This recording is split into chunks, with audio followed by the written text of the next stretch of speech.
कल्पना के जगत में गोते लगा रहे। वो उन चरणों को देखूंगा आज जिन चरणों को केवट नाम के किसी नाविक ने त्रेता में धो लिया था। जिद किया कि बिना धोए काम नहीं चलेगा।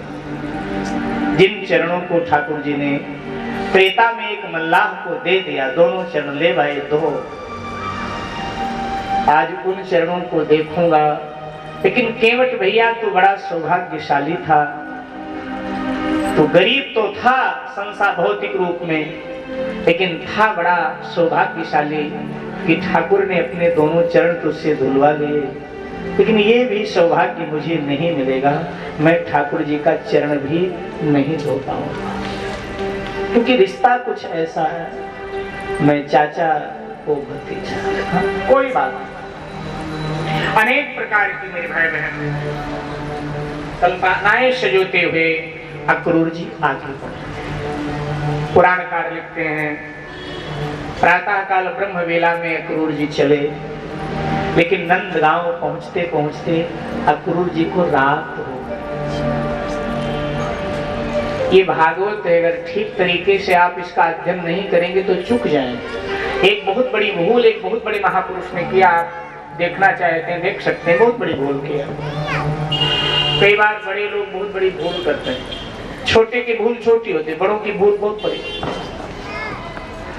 इस प्रसंग को लेकर जो आपके सामने बोला जा रहा है, महर्षि दयानंद सरस्वती जी ने बड़ा छीछा लेकर किया। सत्यार्थ प्रकाश में हमने पढ़ा कि 3:30 बजे निकले हैं मथुरा से, और नंदगांव आज की गणना के अनुसार मथुरा से 58 किलोमीटर मात्र है, और घोड़े मन के समान गतिकारी हैं, तो फिर रात को कैसे पहुंचे। बड़ी टिप्पणियां स्वामी जी ने इस पर किया। वो बीच वाला प्रसंग लगता है पढ़ा नहीं, या रात में पढ़े होंगे, नींद में रहे होंगे। लगता है बीच वाला नहीं पढ़ा स्वामी जी, बहुत बड़ी भूल किया। अब उनको क्या पता था कि हमारे बच्चे कल को अध्ययन करके फिर हम पर ही बोलेंगे। अक्रूर जी 3:30 बजे चले थे, लेकिन बीच बीच में भाव समाधि लग जाती है तो रथ रुक जाता है। रुकते रुकते गए। ये भाव समाधि वाली बात स्वामी जी के समझ में आई नहीं। जो ज्ञान मार्गी व्यक्ति थे, खंडन मंडन करने वाले थे ना, दयानंद सरस्वती जी खंडन मंडन करने वाले व्यक्ति, तो कहा ये भाव वाली बात। जो खंडन मंडन करने वाला होता है ना, वो भाव जगत में प्रवेश ही नहीं कर पाता, नहीं प्रवेश कर पाता। वो महात्मा गांधी जी को कहना पड़ा, जब महात्मा गांधी जी ने सत्यार्थ प्रकाश पढ़ा तो महात्मा गांधी जी को कहना पड़ा कि मुझे ऐसी आशा नहीं थी कि इतने बड़े समाज सुधारक के द्वारा और ऐसी ग्रंथ की रचना की जाएगी जिसमें सबका खंडन होगा। ये महात्मा गांधी जी ने लिखा। जब सत्यार्थ प्रकाश पढ़ा, उन्होंने लिखा महात्मा गांधी जी ने कि मुझे आशा ही नहीं थी कि जो इतना बड़ा समाज सुधारक महर्षि दयानंद सरस्वती, उसके द्वारा जो ग्रंथ लिखा जाएगा जिसमें सबका खंडन नहीं आ सकता। मेरे भाई बहन, अक्रूर जी पहुंच गए ब्रिज। सूर्यास्त हो चुका है, रात चांदनी है, कार्तिक का शुक्ल पक्ष है। ध्यान दीजिएगा, कार्तिक का शुक्ल पक्ष है। तो पहुंच गए, और नवमी तिथि है, अक्षय नवमी। ठीक है, अक्षय नवमी। दशमी को कंस मारा गया है, दशमी तिथि को कंस मारा गया, कार्तिक दशमी को। तो अक्षय नवमी की तिथि थी, बड़ी पावन तिथि मानी जाती है। सतयुग का जन्म हुआ था अक्षय नवमी को, तो अक्षय नवमी तिथि है। चंद्रमा खिला हुआ है, उदित हो चुका है चंद्रमा। अक्रूर जी ब्रज में प्रवेश कर जाते हैं। देखा कि धूल में, कच्ची कच्ची गलियां थी, धूल में भगवान के चरण चिन्ह अंकित थे। नारद जी ने बता दिया था कि भगवान के चरणों में जो भगवान के तलवे हैं, उनमें जौ के, अंकुश के, वज्र के, शंख के, चक्र के, धनुष बाण के चिन्ह हैं। पूछा था कि कैसे पता चले कि ये ठाकुर का चरण चिन्ह है, तो नारद जी ने बता दिया था। अब भगवान सुबह सुबह जब गाय चराने गए थे, इसी रास्ते से गए थे जिस रास्ते से अक्रूर प्रवेश कर रहा है, तो चरण चिन्ह बने हुए थे। चंद्रमा उदित हुआ है, तो चरण चिन्ह दिखाई दे रहे हैं। एकदम अक्रूर ने देखा चरण चिन्ह, सोचा देखूं ठाकुर जी के हैं क्या, तो रथ से अक्रूर जी नीचे कूद गए और जब देखा नजदीक से, ओ ये तो ठाकुर जी के ही चरण चिन्ह हैं, ना चरण से ही चरण चिन्ह तो मिल गए। अक्रूर जी ने अपने वस्त्र उतार करके सब रथ में फेंक दिए और अक्रूर जी उस चरण चिन्ह में, उस धूलि में अक्रूर लौटने लगा और अपने आप में धन्यता का अनुभव करने लगा। ब्रह्मा आदि देवता सब अक्रूर की प्रशंसा करने लगे, अक्रूर तुम धन्य हो क्योंकि तुम्हें ठाकुर जी की चरण धूलि मिल गई। वंदन करने लगे और यहाँ से चरण धूलि का वंदन करके वस्त्र आदि पहना, रथ पर पुनः बैठे और नंद बाबा के द्वार पर पधारे। नंद बाबा ने अक्रूर जी का स्वागत किया, बिठाया। इधर भगवान गौचारण करने गए थे, समय हो गया, वेणु वादन होने लगा, क्योंकि जब सायंकाल होता था तो वेणु वादन भगवान करते थे तो गायें सब आ जाती थीं, इशारा करते थे, गौशाला की ओर चल देती थीं, तो गोविंद का वेणु वादन प्रारंभ हो गया। लेकिन आज मेरे भाई बहन गायें आ ही नहीं रही। कोई अप्रिय घटना सृष्टि में घटनी हो, शकुन शास्त्र कहता है जो मूक पशु होते हैं उन्हें पूर्व ही आभास हो जाता है। हमारे गांव देहातों में जो बुजुर्ग लोग होते थे पहले, अब तो रहे नहीं वैसे बुजुर्ग, सब आधुनिक लोग हो गए, तो जैसे कोई रात में पक्षी बोले तो कह दिया करते थे भाई कोई आपदा आने वाली है, फला पक्षी रात में बोल रहा था। और शकुन शास्त्र कहता है कि भाई रात में पक्षी बोले, ये पक्षी अमुक पक्षी रात में बोले तो उसका ये दुष्प्रभाव या सुप्रभाव होता है। मूक पशुओं को पता चल जाता है, इन वृक्षों को पता चल जाता है, ये परमात्मा के पत्र को पढ़ लेते हैं।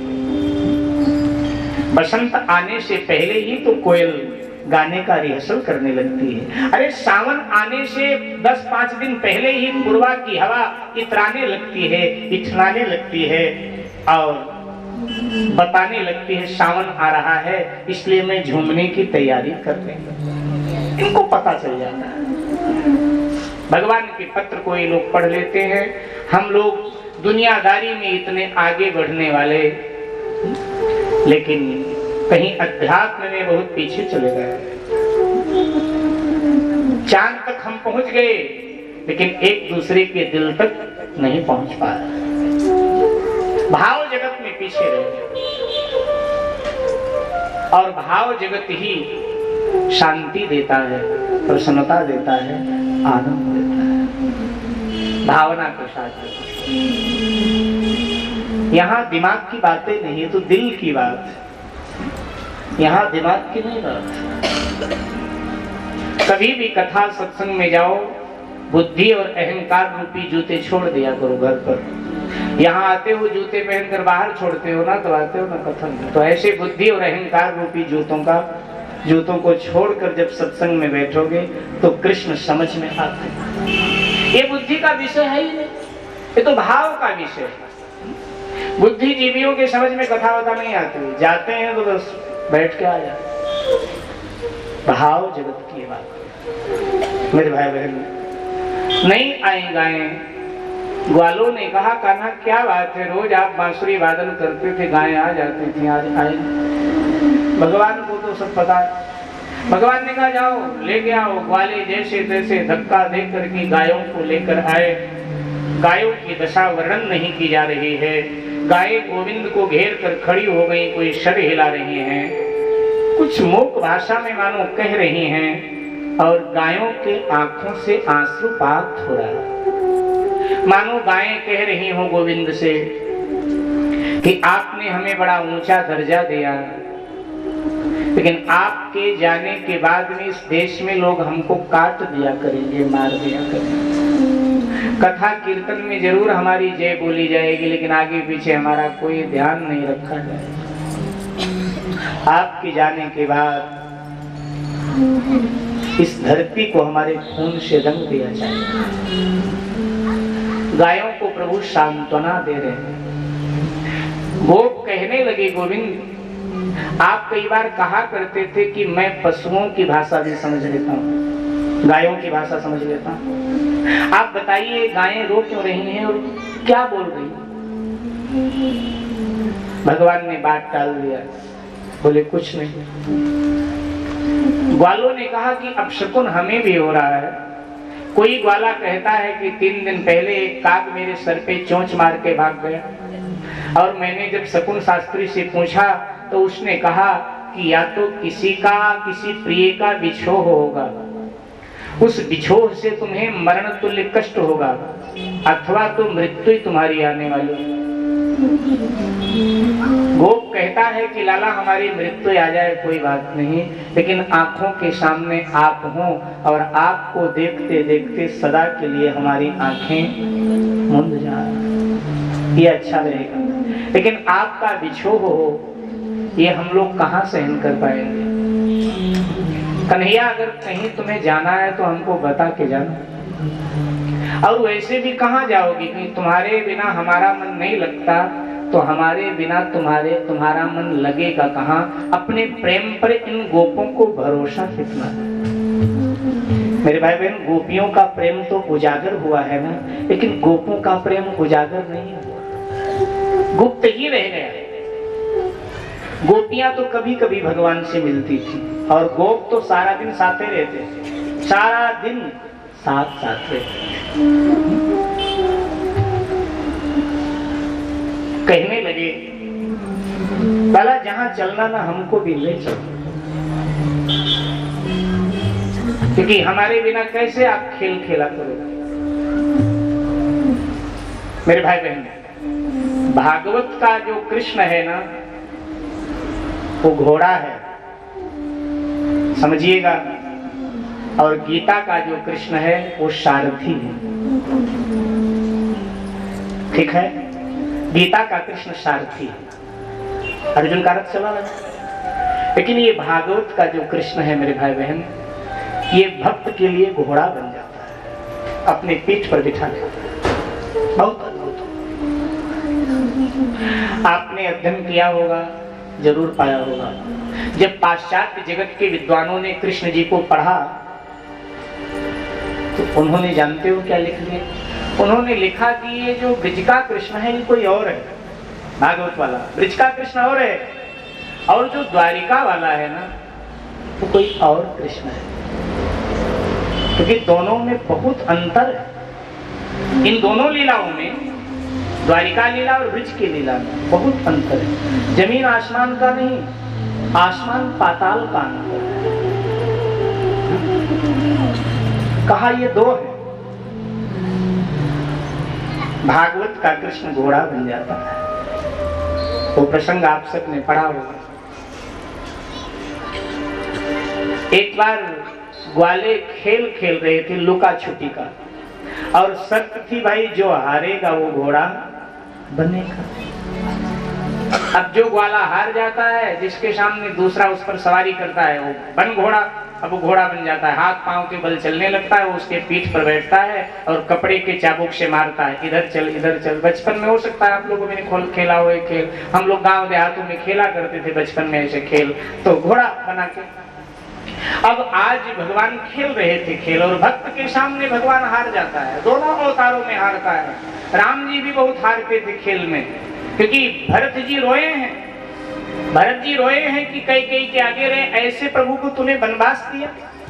हारो खेल लेकिन जिताओ मोही। मैं जब खेल हारने लगता था तो राम जी मुझे जिता देते थे और स्वयं हार जाते। भरत भाई तू जीत गया, मैं हार गया।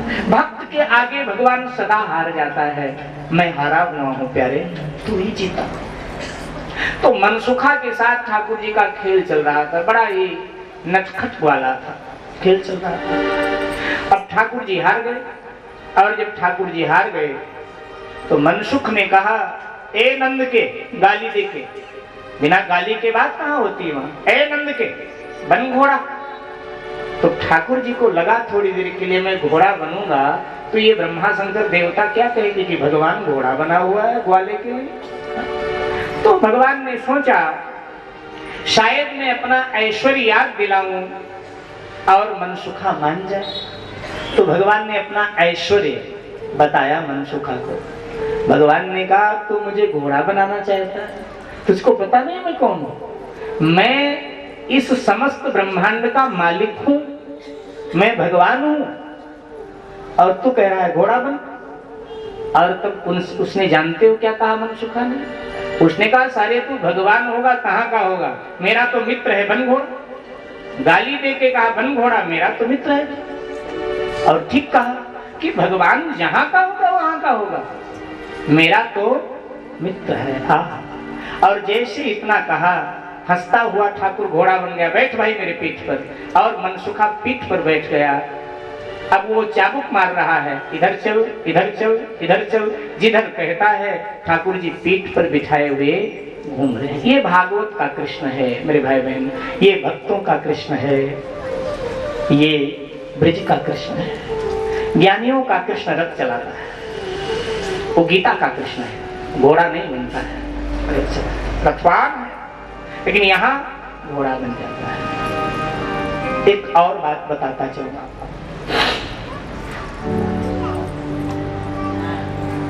भगवान श्री कृष्ण का जो विहार है वो 3 भागों में बटा है। भगवान कृष्ण की संपूर्ण आयु के 3 भाग हैं। भगवान कृष्ण इस धराधाम पर 125 वर्ष रहे।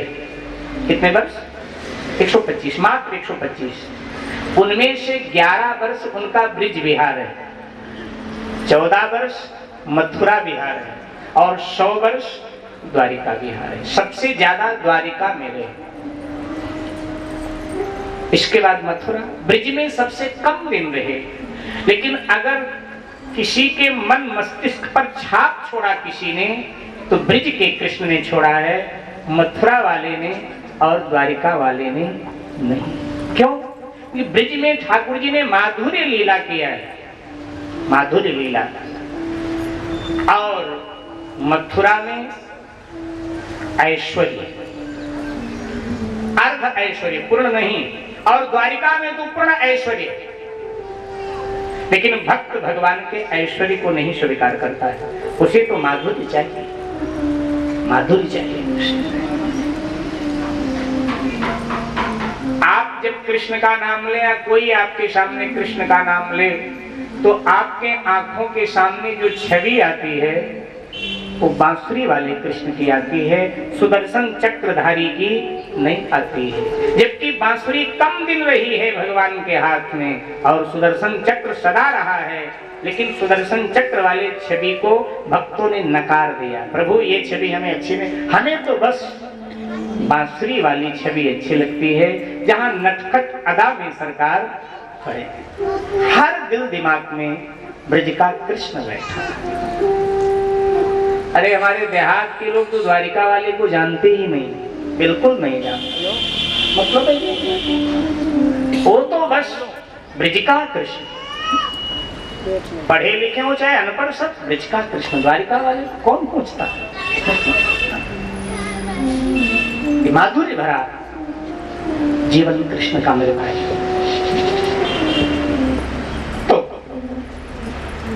जैसे तैसे ग्वालों को सांत्वना दिया, नहीं हमें कहीं नहीं जाना है, कल फिर आकर के यहीं गौचारण करेंगे यमुना के किनारे। और अब गायों को ले लेकर सब चल पड़े अपने अपने गौशाला की ओर। मुड़ मुड़कर कृष्ण को देख रहे हैं, क्योंकि उनकी अंतर आत्मा से आवाज आ रही है, अपने प्रियतम को एक बार और देख लो प्यारे, अब तो इनका दर्शन दुर्लभ हो जाएगा। मेरे भाई बहन आ गए अपने घरों में ग्वाले। जब उनकी माताओं ने भोजन दिया, भोजन का ग्रास जब उठाकर मुंह में डालने जा रहे थे, तो फिर नटखट यार की छवि आंखों के सामने। रोटी नहीं खाई जा रही है। ग्वालों ने अपनी माताओं से कहा, मैया मैया हम कान्हा के घर चले जाएं, आज रात हम कृष्ण के संग रह ले। और तब माताएं डांटती हैं कि इस नंद के छोरे ने न जाने क्या जादू हमारे बालकन पर कर दिया। कि हमारे बच्चे दिन भर इसके साथ रहते हैं, रात में थोड़ी देर के लिए अलग होते हैं तो भी इनके स्वप्न में कृष्ण ही घूमता रहता है, कृष्ण ही घूमता। कैसा प्रेम रहा होगा भगवान का, आप कल्पना कर सकते हैं। 5,500 वर्ष हो गए इस घटना को घटित हुए, और आज जब भागवत को हम पढ़ते हैं, गुनगुनाते हैं, तो आंखों में आंसू आ जाते हैं। और जो लोग कृष्ण के साथ जिए होंगे कैसे रहेंगे बिना उसके, कैसा प्रेम रहा होगा कृष्ण। ये प्रेमावतार है मेरे भाई बहन। माताओं ने डांट दिया बच्चों को, ग्वाले सोते हैं लेकिन नींद नहीं आती। सूरदास बाबा ने बड़ा दर्द भरा वर्णन किया सुर सागर में, ये निंदिया बैरन भई हमारी, आज ये नींद बैरन बन गई, तू आती क्यों नहीं। और फिर अगले पद में कहते हैं रतिया बैरन भई हमारी, ये रात भी बैरन हो गई है क्योंकि कितनी लंबी हो गई आज। बार बार बाहर निकलते हैं कि प्रातः काल हो और जाकर हम अपने यार से मिल लें, गोविंद से मिल लें। इधर भगवान गौशाला में अपने गए, गायों को छोड़ा, गौशाला की परिक्रमा किया। गौ माता बस यहीं तक आपकी सेवा में कर पाया, भूल हुई होगी क्षमा करना। हे गौ माता, अब मुझे भारत माता की सेवा करनी है, इसलिए जन्मस्थली मुझे छोड़ना पड़ रहा है, सदा सदा के लिए ब्रिज मुझे छोड़ना पड़ रहा है, क्योंकि अब भारत माता की मुझे सेवा करनी है। कृष्ण योगेश्वर है भी चर्चा में आए, धर्म के लिए, देश के लिए जो भी छोड़ना पड़ा कृष्ण ने छोड़ दिया। कितने बड़े त्यागी, परिवार से लेकर, ब्रजभूमि से लेकर, अंततः अपने पुत्र पौत्रों को भी छोड़ दिया, सब कुछ छोड़ दिया। मेरे भाई बहन द्वार पर आए,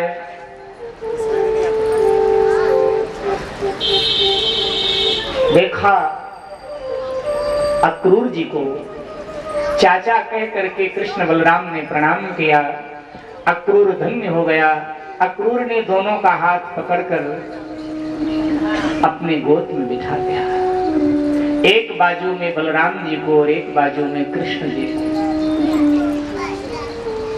कहा आप मुझे पहचानते हैं, मैं आपका चाचा हूँ, कभी देखा तो नहीं। भगवान ने कहा तो क्या हुआ, घर के लोगों को तो पहचाना ही जाता है। मेरे भाई बहन, अक्रूर जी ने भगवान से छल करना चाहा। ये छल वंदनीय है, निंदनीय नहीं है। क्या छल करना चाहा? गोद में भगवान बैठे थे, अक्रूर जी ने धीरे से अपना हाथ नीचे की तरफ बढ़ाया कि भगवान के चरण धूलि को ले लो, तलवे में हाथ लगा लो, क्या पता चलेगा, वो समझेंगे ऐसे लग गया होगा। तो अक्रूर जी ने जैसे ही अपना हाथ नीचे बढ़ाया भगवान के चरण की ओर, भगवान समझ गए अक्रूर चाचा की चालाकी। भगवान ने धीरे से अक्रूर जी का हाथ पकड़ लिया, मुंह से कुछ नहीं बोला, धीरे से अक्रूर जी का हाथ पकड़ा और ऊपर लाकर अपने सर पे रखवा लिया। मानो बताया कि आप चाचा हैं हमारे, और चाचा का हाथ चरण में नहीं मेरे सर पे अच्छा लगेगा, आप मुझे आशीर्वाद अपने सर पे रखवा। अक्रूर जी समझ गए मुझे चरण ये छूने नहीं देंगे, क्योंकि ये तो भगवान है, हर रिश्ते को उसी ढंग से निभाते हैं जैसे निभाना चाहिए। को रघुवीर सरिस संसारा, सील स्नेहु निबाहन हारा। भगवान जो रिश्ता भगवान से बनाओगे, भगवान वही रिश्ता आपके साथ निभा देंगे। रिश्ता बनाने के लिए जीव स्वतंत्र है, जो चाहे वो रिश्ता भगवान से बना सकता है। भगवान स्वयं बोले हैं जीव से कि मोह तोह नाते अनेक मानिए जो भावे। किसी ने भगवान को पति बनाया, किसी ने पिता बनाया, किसी ने प्रेमी बनाया, किसी ने प्रेमिका बनाया, किसी ने क्या बनाया, सेवक बनाया, किसी ने स्वामी बनाया। जो जैसा बनाया रिश्ता निभा गया। हमारे बिंदु जी महाराज से पूछा गया क्या रिश्ता है ठाकुर से? बोले यही एक सिर्फ रिश्ता चाहता हूं प्यारे मोहन से, यही एक सिर्फ रिश्ता चाहता हूं प्यारे मोहन से। कौन सा रिश्ता? कहा यही एक सिर्फ रिश्ता दीवाना हूं, यही एक सिर्फ रिश्ता चाहता हूं प्यारे मोहन से। मैं उसको दिलरुबा समझूं, वो समझे मुझको दीवाना। मैं उसको दिलरुबा समझूं, वो समझे मुझको दीवाना। यही एक सिर्फ रिश्ता चाहता हूं प्यारे मोहन से। मेरा तो यही रिश्ता है, वो मेरी दिलरुबा और मैं उसका दीवाना हूं। जो रिश्ता चाहो, जो रिश्ता बनाओगे ठाकुर वो रिश्ता निभा